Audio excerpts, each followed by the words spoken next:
আমি যখন বারবার কল করে ভালোবাসি ভালোবাসি বলতাম, তুমি বলতে অতিভক্তি চোরের লক্ষণ। তাই আমি অতিরিক্ত কথা বলা বন্ধ করলাম। আমি যখন কথা বলতে চাইতাম, সময় দিতে বলতাম, তুমি বলতে সময়ের দাম দিতে শেখো। তাই আমি আবেগ কন্ট্রোল করে সময়ের দাম দিতে শিখে নিলাম। আমি যখন তোমার একটা কল বা মেসেজের জন্য দীর্ঘ অপেক্ষা করতাম, তুমি বলতে বেশি আশা ভালো না।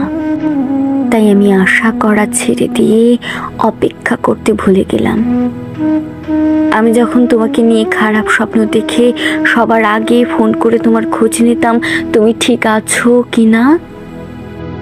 তুমি বলতে পাগলামিটা একটু কমাও। নিজেকে তাই সুস্থ মস্তিষ্কের মানুষ হিসেবে করে তুললাম। আমি যখন না খেয়ে অপেক্ষা করতাম এটা জানার জন্য তুমি খেয়েছো কি না, তুমি বলতে এত ন্যাকামি ভাল লাগে না। তাই আমি ন্যাকামি ছেড়ে নিজের মতামতকে তখন গুরুত্ব দিতে শিখলাম।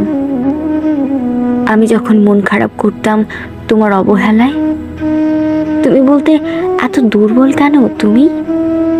তাই আমি মন খারাপ করা ছেড়ে নিজেকে শক্ত করে নিলাম।